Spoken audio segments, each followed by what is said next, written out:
Eid Mubaarak. Baga isiniin gahe kan alaaf kan biyyaa, laggeen qaxxaamuree magaalaaf baadiyyaa, isinaa dhaqqabu salaamanni kiyya. Jiraatuun waan guddaa baga jiraattanii, isinin dagadhu yoo fagaadhes ani, xiqqaa fi guddaan mee nagaa qabdanii. Karaan nutti dheerates fagaannus biyyarraa, osoo nu mijaahee badhakka shimbiraa, iida kan kabajnu nuti fira biraa. Garuu yaadan qalbii cabnee ni ceena bargamaa, nama biyyan jirree muknu ni yaadamaa, ilan irraanfannu bakka ijoollummaa. Nu afoo mul'ata laggeenii fi gaarrii, kan firaa firiyyaa sanii oli barii. Gaaf tokko nuufillee mijaahee fira keenna faana, yoo rabbi nuu fedhe nutilleen kabanya. Guyyaa wal arginu gaaf tokko ni gayaa, hanga wal arginutti nuuf tayaa nagaya, xiqqaa fi guddaan hanga jaarsa biyyaa. Eid Mubaarak wa alaynaa wa alaykum. Eid Mubaarak.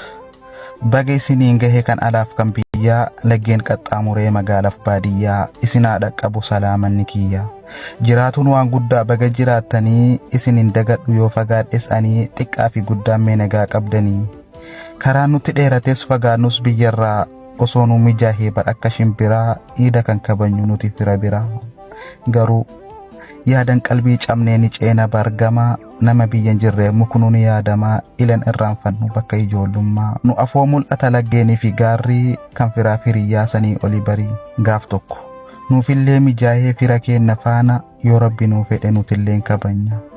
Guyyaa wal arginu gaaf tokko ni gayaa, hanga wal arginutti nuuf tayaa nagaya, xiqqaa fi guddaan hanga jaarsa biyyaa. Eid Mubaarak wa alaynaa wa alaykum. Eid Mubaarak. Baga isiniin gahe kan alaaf kan biyyaa, laggeen qaxxaamuree magaalaaf baadiyyaa, isinaa dhaqqabu salaamanni kiyya. Jiraatuun waan guddaa baga jiraattanii, isinin dagadhu yoo fagaadhes ani, xiqqaa fi guddaan mee nagaa qabdanii.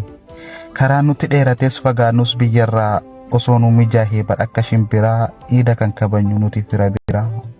Garuu yaadan qalbii cabnee ni ceena bargamaa, nama biyyan jirree muknu ni yaadamaa, ilan irraanfannu bakka ijoollummaa. Nu afoo mul'ata laggeenii fi gaarrii, kan firaa firiyyaa sanii oli barii. Gaaf tokko nuufillee mijaahee fira keenna faana, yoo rabbi nuu fedhe nutilleen kabanya. Guyyaa wal arginu gaaf tokko ni gayaa, hanga wal arginutti nuuf tayaa nagaya, xiqqaa fi guddaan hanga jaarsa biyyaa. Eid Mubaarak wa alaynaa wa alaykum.